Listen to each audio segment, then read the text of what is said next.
اعوذ باللہ من الشیطان الرجیم، بسم اللہ الرحمن الرحیم۔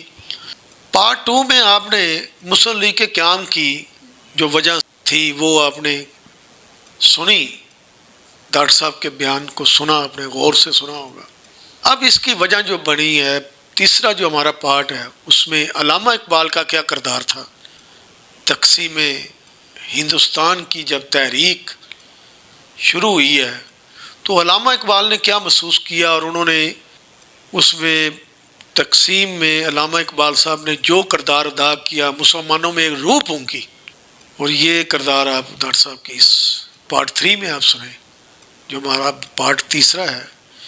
تو ہم نے یہ حصہ تقسیم کیا ہے، تو یہ ہمارا تیسرا حصہ ہے اس گفتگو کا۔ تو اس میں آپ یہ سنیں، غور سے سنیں آپ اس کو، اور آپ کو یہ درست حقائق کا پتہ چلے گا۔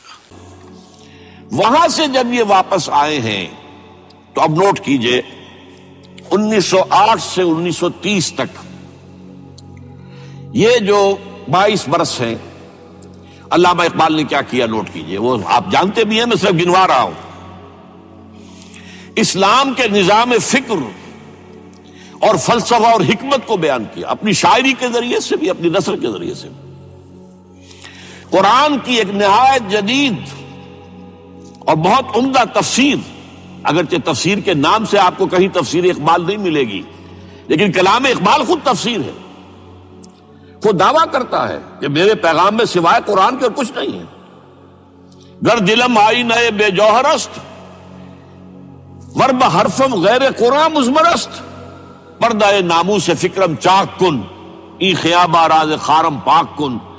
یہ مناجات بحضور سرور کائنات صلی اللہ علیہ وسلم، وہ کہتے ہیں کہ اے اللہ کے نبی، اللہ کے رسول، اگر میرے پیغام میں کہیں قرآن کے سوا کوئی شے شامل ہو گئی ہے میری شاعری میں، تو آپ میرے فکر کا پردہ چاک کر دیجیے۔ روز محشر خار و رسوا کن مرا، اور قیامت کے دن مجھے ذلیل اور خوار کیجیے گا، اور بے نصیب از بوسہ پاکن مرا، اور مجھے اپنی قدم بوسی سے محروم کر دیجیے گا۔ یہ بات کہہ رہا ہے، اس کا دعویٰ ہے، اس نے جو کچھ کہا قرآن سے کہا۔ اس کی شاعری جو ہے میرے نزدیک، اور میں نے تو اپنی جو سورسز گنوائی ہیں کہ میں نے جو قرآن مجید کا فکر یا سوچ، جو بھی آپ اسے کہیں، جو تھوڑا بہت مجھے میسر ہوا ہے، ان میں نے 8 اشخاص کو نمایاں طور پر بیان کیا ہے۔ 4 یہ ہیں 2 کے جوڑے، 2 ابوین ہیں، ابو الکلام ابو العلا مودودی، ابو الکلام آزاد۔ 2 دکترین ہیں، ڈاکٹر اقبال، ڈاکٹر رفیع الدین۔ 2 شیخین ہیں، شیخ الہند مولانا محمود حسن، جن کا ترجمہ ہے قرآن مجید کا، اور اس پر حواشی ہے شیخ الاسلام شبیر احمد عثمانی کی۔ 2 ہی عین، مولانا فراہی اور مولانا اصلاحی، جنہوں نے قرآن مجید کے مضامین کے اندر جو اندرونی نظم ہے اسے واضح کیا۔ علامہ اقبال میری ایک بہت بڑی سورس ہے، بلکہ سب سے زیادہ گہرا اثر مجھ پر جو ہے بچپن سے جو ہوا ہے وہ تو علامہ اقبال کا ہے۔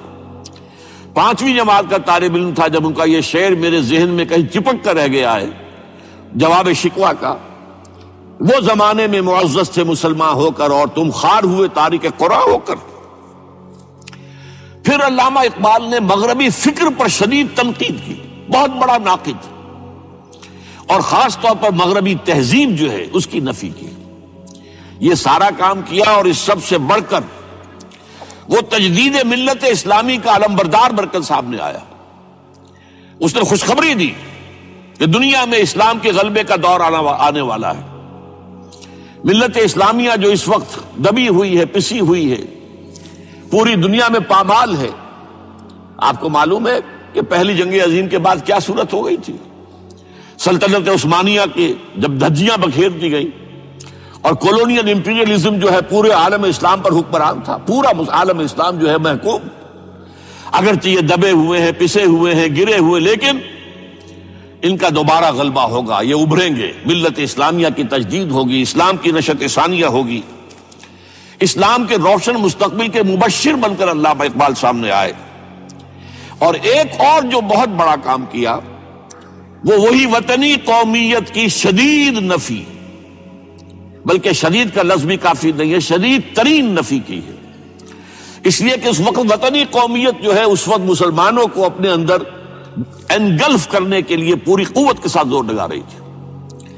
میں نے علامہ اقبال کے حوالے سے جو باتیں کی ہیں کہ احیاء فکر اسلامی اور تجدید ملت اسلامی، اس کے ساتھ ساتھ ہندوؤں میں کیا ہو رہا تھا اس دور میں، ان کے ہاں بھی ان کی مذہبی تجدید کا عمل بڑی شدت کے ساتھ شروع ہوا۔ اس میں بھی چند ناموں کا میں تذکرہ کرنا چاہوں گا۔ بنکم چٹرجی، اس نے بندے ماترم کا یہ جو ترانہ ہے آج بھی بھارت کے اندر مجبور کیا جا رہا ہے مسلمانوں کو بھی کہ وہ بھی اسکولوں کے اندر یہ ترانہ پڑھیں، اور ابھی مسلمان رجسٹ کر رہے ہیں۔ اس میں وہ زمین کی بندگی، بھارت ماتا ہم تیرے بندے ہیں، اور یہ جو ہے ہندو رینائسنس کا ایک بہت بڑا جو ہے یوں سمجھیے کہ علم بردار۔ پھر دوسری شخصیت سامنے آئی، راجا رام موہن۔ یہ شخص بہت بڑا فاضل، بڑا عالم، 10 کے قریب زبانیں جو ہیں ان کا ماہر، جس میں یورپینز بھی اور ایسٹرن بھی۔ پھر یہ کہ یہ مسلمانوں کا ہمدرد بن کر آیا۔ انگریز نے جب یہاں پر ان کے پادریوں نے تسلیس کی تلقین شروع کی ہے تو آئینہ توحید کے نام سے اس نے کتابچہ لکھا اس کی نفی کے لیے۔ اس حوالے سے یہ کچھ ایسی شخصیت بننے کی کوشش کر رہا تھا کہ مسلمان بھی اس کو قبول کرے، اور اس کے بعد پھر اس نے برہمو سماج کے نام سے ایک ادارہ قائم کیا۔ یہ وہی تھا کہ جو اس سے پہلے اکبر نے جو فلسفہ دیا تھا دین الہی، بھئی اللہ کا معاملہ کرو، صرف اللہ کو سب مانتے ہیں، صرف نام ہے مختلف ہے، کسی نے کوئی نام رکھ دیا، کوئی مہادیو کہتا ہے، کوئی کچھ کہتا ہے، کوئی گاڈ کہتا ہے، سب خدا کو تو سب مانتے ہیں۔ یہ جو رسالت کا معاملہ ہے اور شریعت کا معاملہ ہے، یہ فساد کی جڑ ہے۔ رسالت کی بنیاد پر شریعتیں مختلف، عبادتیں مختلف، ذرا اس کو پیچھے ڈالو۔ تو دین اکبری یا دین الہی اس کا نام تھا۔ اس کے اندر بھی در حقیقت کوشش یہ تھی کہ تمام مذاہب کو ایک ہاون دستے میں ڈال کے اور اس کو کوٹ کے اور چھان پیس کے ایک صفوف بنا کر ایک کامن مذہب ہندوستان کا وجود میں لایا جائے۔ بہرحال اس وقت اللہ تعالیٰ نے کھڑا کیا ہے حضرت مجدد الفسانی رحمۃ اللہ علیہ کو، کہ جنہوں نے اس فتنے کی سرکوبی کی ہے۔ اس نے بھی مجلس ازدی کے نام سے ایسا ہی ادارہ شروع کیا، اور یہ گویا کہ ٹھنڈی چھری کے مانند، اس لیے کہ اسلام کا دار و مدار تو رسالت پر ہے۔ بقول اقبال، بمصطفیٰ برسا خویش را کے دی ہمہ اوست، اگر بہو نہ رسیدی تمام بولا بیست۔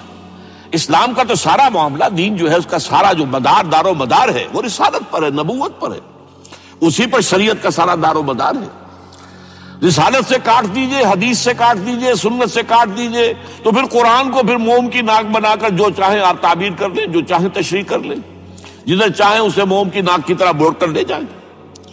بہرحال اس معاملے میں بھی پھر ایک تیسری تحریک جو شروع ہوئی وہ بہت ملیٹنٹ تھی، آریہ سماج، دیانند سرسوتی نے، یہ ملیٹنٹ تھی اور بڑی اس کی جو ہے پذیرائی ہوئی ہندو معاشرے میں۔ انہوں نے کھل کر یہ کہا کہ ہندوستان صرف ہندوؤں کا ملک ہے، یہاں مسلمانوں کے لیے کوئی جگہ نہیں، لہذا یا ہندو ہو جائیں مسلمان اور یا پھر یہاں سے ہجرت کر جائیں۔ کھل کر آریہ سماج، اسی کے تحت پھر مہاسبھا بنی، اسی کے تحت آر ایس ایس، انتہائی ملیٹنٹ آرگنائزیشن جو ہے ہندوؤں کی، یہ سب جو ہے دیانند سرسوتی کا۔ یہ اسی طریقے سے پھر شدھی کی تحریک شروع ہو چکی تھی، ریکلیم کرو مسلمانوں کو، یہ ہم ہی میں سے تھے، ان کے آباء و اجداد کہیں جو ہے مسلمان ہو گئے، انہیں واپس لو۔ چنانچہ راجستھان کے علاقے میں جہاں بڑی جہالت تھی، مسلمانوں میں علم نہیں تھا، بس کہیں بزرگوں کے کسی زیر اثر فیض سے، کسی صوفی کے، وہ اسلام تو لے آئے لیکن تربیت کا کوئی انتظام ہوا ہی نہیں، مسلمان حکومتوں نے کیا ہی نہیں، کچھ بھی نہیں کیا۔ تو نتیجہ یہ نکلا کہ بڑے پیمانے پر شدھی کی تحریک ہو رہی تھی۔ میوات کے علاقے میں بڑی تیزی کے ساتھ مسلمان جو میو تھے وہ ہندو ہو رہے تھے، اسی پر تحریک اٹھائی ہے مولانا الیاس رحمت اللہ علیہ نے۔ ان کا مقابلہ کرنے کے لیے، اس تحریک کا، اس شدھی کی تحریک کا مقابلہ کرنے کے لیے یہ تبلیغی جماعت کا نظام بنایا تھا کہ بس 6 باتیں لو اور جاؤ، دیہات میں جاؤ، چنے لے کر، گڑ لے کر جاؤ، کسی کا کھانا نہ کھاؤ، اپنا کھانا کھاؤ، کوئی تنخواہ نہیں، اور دین کی تبلیغ کرو۔ یہ نظام ان کا در حقیقت اسی شدھی کی تحریک کے جواب میں شروع ہوا۔ پھر سن 10 کی تحریک شروع ہوئی کہ ہندوؤں کو سب کو جمع کر لیا جائے. اب اس اعتبار سے ذرا نوٹ کیجئے علامہ اقبال نے جو نفی پھر وطنیت کی ہے، اتفاق سے یہاں یہ اشعار لکھے ہوئے ہیں: اس دور میں میں اور ہے، جام اور ہے، جم اور، ساقی نے بنا کی روش لطف و ستم اور، تہذیب کے آزر نے ترشوائے صنم اور، مسلم نے بھی تعمیر کیا اپنا حرم اور، ان تازہ خداؤں میں بڑا سب سے وطن ہے، جو پیرہن اس کا ہے وہ مذہب کا کفن ہے. اب ذرا قلب ماہیت کا اندازہ کیجئے. وہی شخص جو کہہ رہا تھا کہ خاک وطن کا مجھ کو ہر ذرہ دیوتا ہے، وہ آج اس وطن کو ایک سب سے بڑا بت قرار دے کر اور اس کا قلع کما کرنے کے لیے کس قدر زوردار الفاظ جو ہے. اور یہی دوسری طرف یہ بت کہ تراشیدہ تہذیب نوی ہے. یہ جو نیشن سٹیٹ کا تصور ہے یہ 18ویں صدی سے یورپ میں شروع ہوا. نیشن سٹیٹ، ایک ملک میں رہنے والے سب شہری ہیں، برابر ہیں، اور ان کے اندر مذہب کا اختلاف ہو یہ اس کا کوئی حیثیت نہیں. مذہب تو پرائیویٹ معاملہ ہے، ہاں جو سرکاری سطح پر ہوگا معاملہ، اجتماعی معاملات جو ہے وہ کسی مذہب سے طے نہیں ہوں گے. یہ نیشن سٹیٹ کا تصور. یہ بت کہ تراشیدہ تہذیب نوی ہے، غارت گرے کاشانہ دین نبوی ہے، بازو تیرا توحید کی قوت سے قوی ہے، اسلام تیرا دیس ہے تو مصطفی ہے، نہ زارہ دیری نہ زمانے کو دکھا دے، اے مصطفی خاک میں اس بت کو ملا دے. اس سے بھی زیادہ مجھے ملا ہے ایک ان کے تختہ جو ہے: منزل راہ رواں دور بھی دشوار بھی ہے، کوئی اس قافلے میں قافلہ سالار بھی ہے، بڑھ کے خیبر سے ہے یہ مارکہ دین و وطن. خیبر، غزوہ خیبر سے کہیں بڑھ کر یہ دین و وطن کا مارکہ کہ ہمارے نزدیک ہماری قومیت کی بنیاد ہمارا دین. آج دنیا یہ کہتی ہے کہ قومیت کی بنیاد وطن ہے. یہ جو مارکہ دین و وطن ہے، بڑھ کے خیبر سے ہے یہ مارکہ دین و وطن. اس زمانے میں کوئی حیدر کرار بھی ہے. تو واقعہ یہ ہے کہ علامہ اقبال نے اس سلسلے میں وہ رول بھی پلے کیا کہ جو حضرت مجدد الفسانی رحمت اللہ علیہ نے دین اکبری کا قلع کما کرنے میں ادا کیا تھا، اور اس میں کوئی شک نہیں ہے. اس اعتبار سے میں کہا کرتا ہوں کہ حضرت مجدد الفسانی کے بروز کی حیثیت رکھتے ہیں علامہ اقبال، اور ان کو جو گہری نسبت تھی. حاضر ہوا میں شیخ مجدد کی لحد پر، وہ خاک کے ہے زیر فلک مطلع انوار، گردن نہ جھکی جس کی جہانگیر کے آگے، جس کے نفس گرم سے ہے گرمی احرار. وہ ہند میں سرمایہ ملت کا نگہباں، وہ ہند میں سرمایہ ملت کا نگہباں. ملت کا سرمایہ تو سارا کا سارا جو ہے ایمان بالرسالت سے. آپ حضرت مجدد الفسانی کے خطوط پڑھیے، سب سے زیادہ زور اطاعت رسول، اطاعت رسول، اطاعت رسول، اطاعت رسول. جس کی جڑ کاٹنے کی کوشش کی تھی دین الہی کے ذریعے سے اکبر نے، اس کو دوبارہ مستحکم کیا ہے وہ مجدد الفسانی رحمت اللہ علیہ نے. اب آئیے 1930 کا ماہ دسمبر. اس میں ایک بات ہم دیکھ چکے، محمد علی جناح ہندوستان کی سیاست سے مایوس ہو کر ملک چھوڑ کر انگلستان میں جا کر آباد ہو چکے. اور اس ضمن میں ایک واقعہ میں آپ کو سنا دوں. ایس ایم اکرام صاحب کا نام بہت سے حضرات کے علم میں ہوگا. ان کی 3 کتابیں جو ہیں بڑی مارکت الآراء ہیں: آب کوثر، موج کوثر، روض کوثر. ادارہ ثقافت اسلامیہ کے ڈائریکٹر رہے بہت عرصے تک، بہت پڑھے لکھے آدمی تھے. وہ آکسفورڈ میں پڑھتے تھے اس زمانے میں. وہ لندن گئے، انہوں نے محمد علی جناح صاحب سے ملاقات کی اور کہا کہ آپ کیوں چھوڑ کر آ گئے ہندوستان؟ ہندوستان کے مسلمانوں کو آپ کی رہنمائی کی ضرورت ہے. تو جواب جو تھا محمد علی جناح کا وہ نوٹ کرنے کے قابل ہے. Hindus are incorrigible. یہ ہے جو نتیجہ نکالا تھا محمد علی جناح نے. یوں سمجھیے کہ 24 برس کی محنت شاقہ کہ کوئی اتحاد کا فارمولہ طے ہو جائے، کوئی بنیاد ہو جائے، کوئی ہمارے مابین متفق علیہ اسکیم طے بن جائے. لیکن جس درجے مایوس ہوا ہے شخص، ہندوز آر انکوریجیبل، یہ ناقابل اصلاح ہے. اور مسلمانوں کا حال یہ ہے کہ ان کا ایک لیڈر جو بات مجھ سے کرتا ہے صبح کو وہ شام کو ڈپٹی کمشنر کو بتا دیتا ہے. تو اب میں ایسی قوم کی رہنمائی کیسے کروں؟ تو یہ میں نے آپ کو یہ واقعہ بھی سنا دیا کہ وہ مایوسی کا عالم کیا تھا. لیکن اب جو ہے 1930 میں جبکہ مسلم انڈیا کا ایک سورج تو غروب ہو گیا تھا، مغرب میں جا کر بیٹھ گیا، مغرب میں سورج غروب ہوتا ہے، ایم اے جناح تو وہاں بیٹھ گئے. ایک سورج اب طلوع ہوا ہے مسلم لیگ کے پلیٹ فارم پر، یہ ہے علامہ اقبال. 1930 کا جو ان کا خطبہ ہے الہ آباد کا، وہ بہت اہم ہے، بہت اہم، بہت اہم.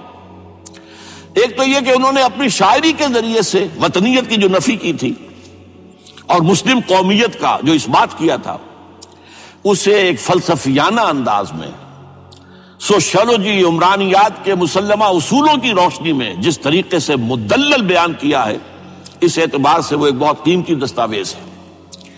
لیکن اس کے ساتھ ہی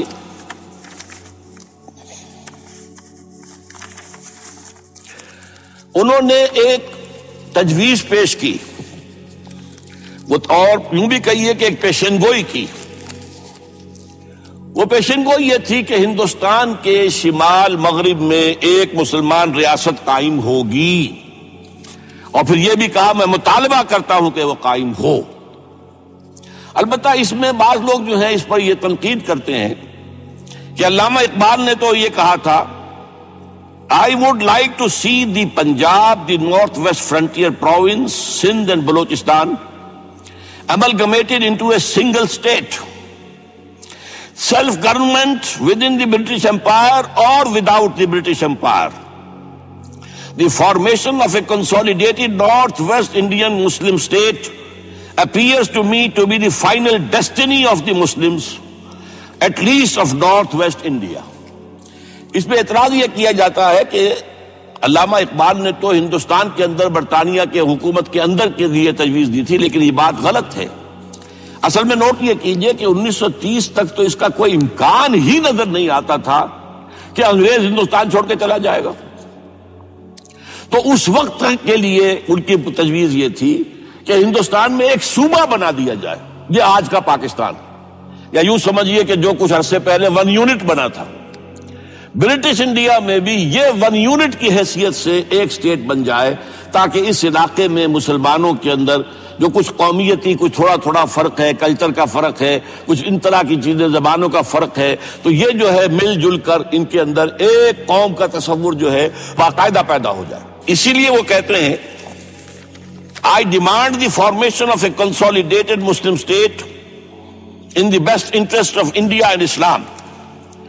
اب اس میں وہ بات یہ کہتے ہیں کہ for Islam it will be an opportunity to rid itself of the stamp that Arabian imperialism was forced to give it, to mobilize its laws, its education, its culture, and to bring them into closer contact with its own original spirit and with the spirit of the modern time.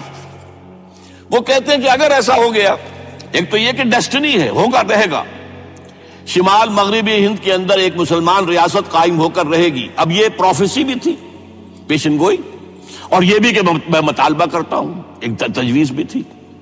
لیکن اس کا جو اصل عنصر ہے، جو میرے نزدیک جو انقلابی حصہ ہے، جہاں تک ہندوستان کی جو تقسیم کا معاملہ ہے، یہ اور بھی بہت سے لوگوں کی طرف سے یہ باتیں آتی رہی تھی. میرے پاس یہاں پہ 14 نام لکھے ہوئے ہیں جنہوں نے ہندوستان کی تقسیم کا تذکرہ کیا. لیکن جس انداز میں، جس پلیٹ فارم پر آل انڈیا مسلم لیگ کا جو اینول سیشن ہے اور اس میں صدر کی حیثیت سے خطبہ دے رہا ایک شخص، تو یہ حیثیت جو ہے یہ بہت نمایاں، اور اس میں جس انداز میں بات کہی گئی ہے اس میں جو ایک پازیٹیو عنصر ہے.